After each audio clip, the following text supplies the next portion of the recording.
So I hope I'm in focus because I keep getting very paranoid about me not being in focus.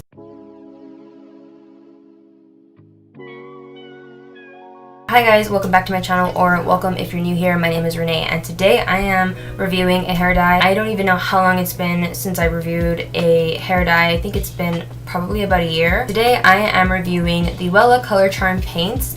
These are supposedly pretty new. They're a little bit older now, like they've been on the market for a little while now, probably about a month and a half to 2 months, maybe even longer than that, I'm not sure. But I just know that when I went into Sally's a couple months ago looking for a really nice orange dye, I saw a display of these guys. So I picked up two. Actually, I think that day they were having like a buy two, get two, or something like that, buy three, get one, something like that. But I got about 2 or 3 of the Wella Blood Orange, and then I got one of the Wella Orange.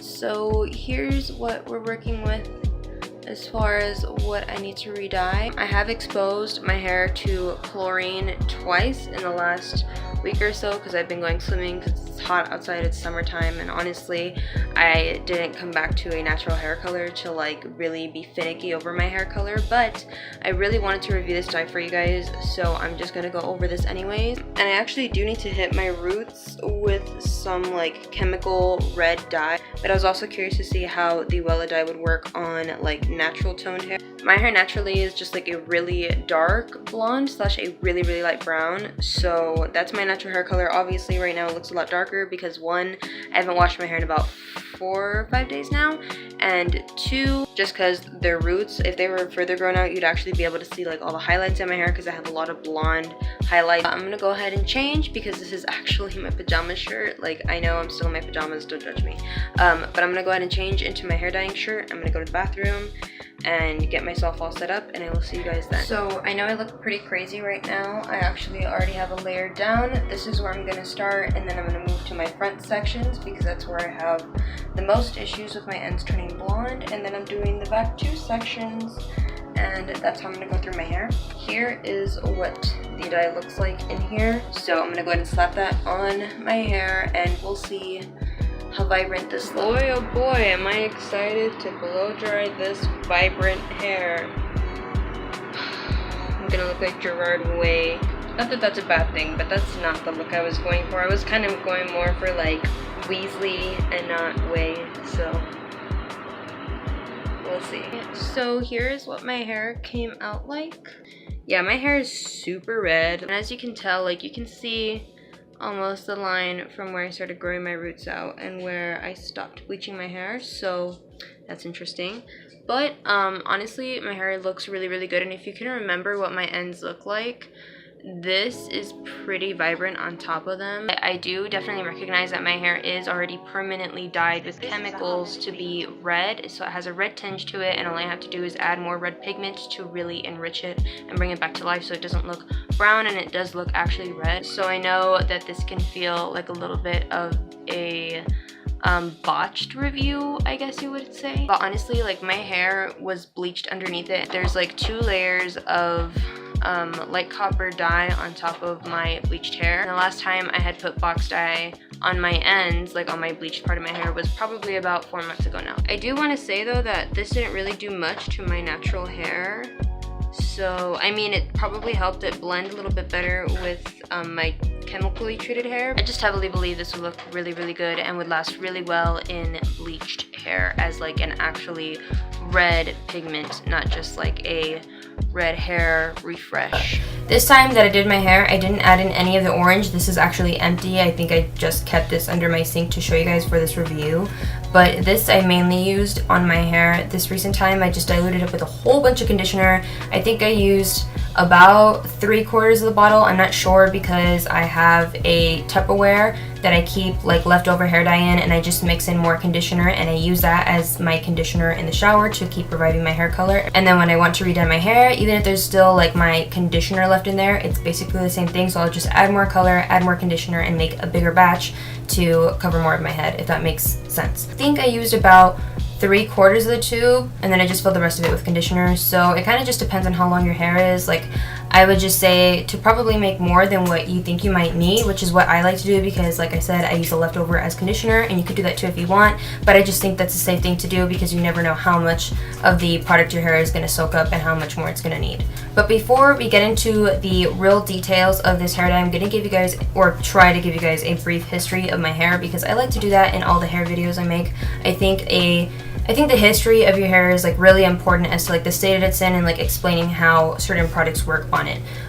So I had virgin hair up until I was about 16, even though I can't really count that because my hair was like pixie cut. It was boy short and it was dyed with a permanent dye, but I let that dye fade and then I grew my hair out and like chopped out all the outgrowth. So basically my hair was back to virgin once again. And then a couple months after I turned 18, I went blonde. Really?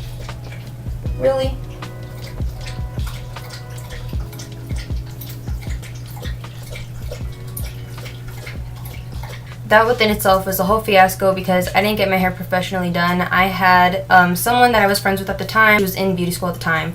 I had her do my hair for me, and it was a fiasco. Like, honestly, the tea is so old, it's evaporated from the cup. I think after I had went blonde for the first time, I chopped off about 5 inches, and then like every month or two after that I would chop off 1 inch to 2 inches just to like continue to keep the dead hair off. I maintained like a blonde base for about 2.5 years. Of course, within that time span I was silver, I had like straight up white hair, I had pastel hair, I had like a really weird purple silver hair color at one point, which was actually really pretty but a pain in the butt because it looked ugly after a couple washes. I had pink hair, I had highlighter pink hair, like I've had a lot of different colors in my hair. So towards the end of me having blonde hair, I decided I wanted to go ginger, just trying to achieve it with some semi-permanent hair dyes, and I didn't like the income, like it wasn't the ginger that I wanted, so that's when I decided to cover my hair in ginger or like copper colored permanent hair dye. I used the Wella Tango in light copper, I believe, or something like that. I used that for the first time and I put that all over my hair, and I kind of switched over to the Wella Color Charm after the second time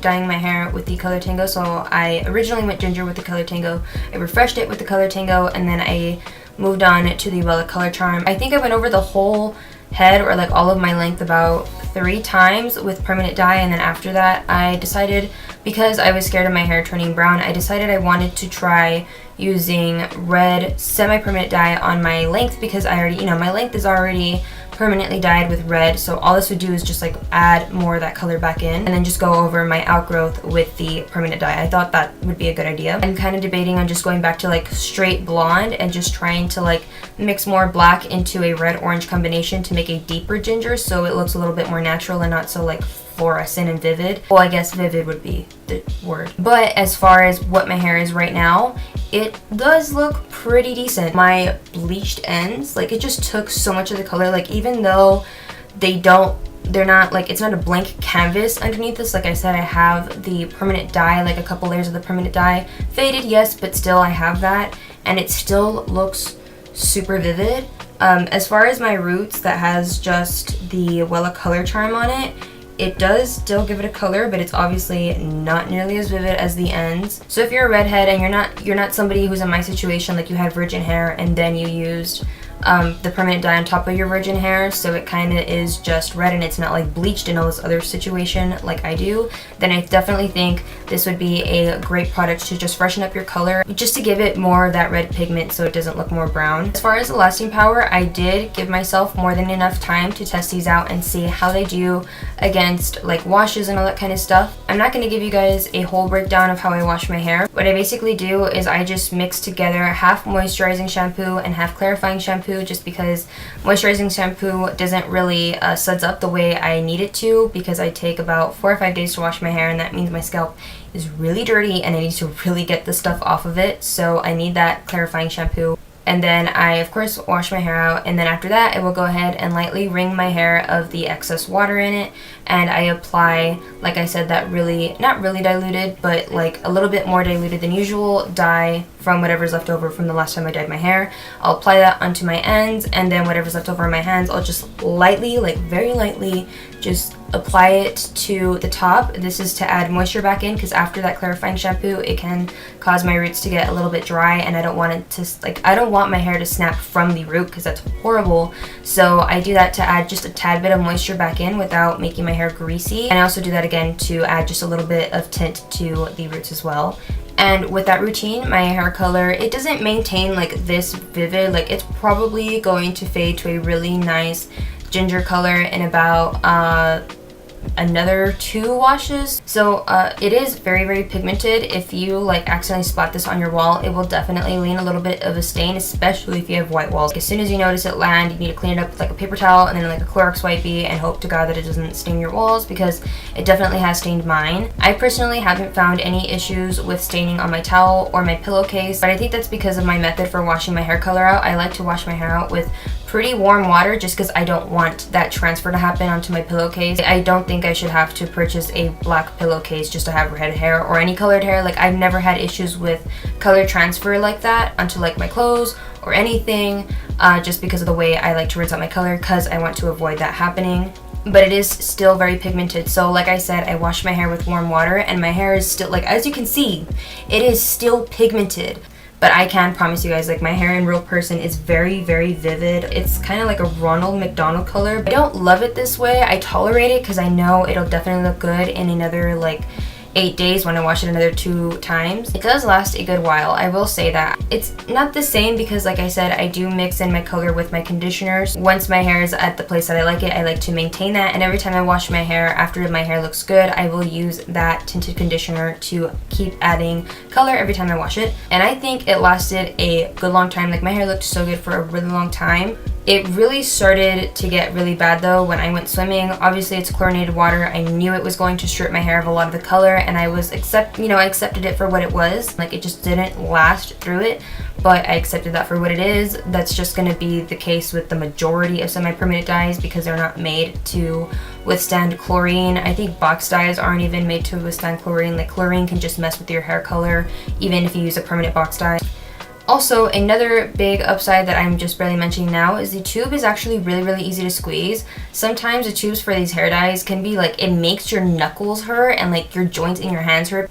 Like, these guys are usually the most difficult, but this tube, it's like so easy to just manipulate the hair dye out of it, and I just appreciate it so much. These are more or less the same price range as the Color Charm and the Color Tango. Like, I just really like Wella dyes. I'm really happy that they came out with semi-permanent colored hair dye, because if I ever decide I want to go back to like really colorful days, I know I can because I have a trusted brand in Sally's that makes colored semi-permanent hair dye. So all in all, my review for this hair dye is I really genuinely enjoy this. They do have other colors. I'm not sure how many they have, but they do have other colors, so I think that's really awesome. So if you're into like coloring your hair with colorful colors, or if you just want to tint your red hair, definitely check these out. I think they're definitely worth a try. If you're not sure, of course you can hit me up down in the comment section. I'll give you my opinion. I'm not a professional. I should have said that from the beginning. I'm not a professional. I'm just somebody who's been dyeing my hair for a handful of years, so I kind of more or less know some stuff. So if you do have questions, I might be able to help you. The more information you give me though, the easier it'll be for me to help you out. You could always just like hit up an actual professional and have them do it for you. That would probably be the smarter idea. But if you're like me and you just like experimenting on your hair but you're not too sure, you can definitely ask me questions. But yeah, if you guys like these kinds of videos, if you want to see more hair dye reviews from me, or just like maybe demo videos or anything like that, definitely give this video a thumbs up and that will let me know. I would also, of course, appreciate if you guys would subscribe to my channel. I'm coming out with new content as often as I can. I post a lot of my makeup to my main Instagram, which is at Yorona with 2 N's. I also like to tweet a lot, and those are pretty much the only 2 that I'm really active on. But every once in a while I'll post to my Snapchat story, and I'll get on my Tumblr. So if you guys are interested in any of those, go check it out down below. That's it for this video. I hope you guys enjoyed it. I will see you in the next one. Stay golden. Bye guys.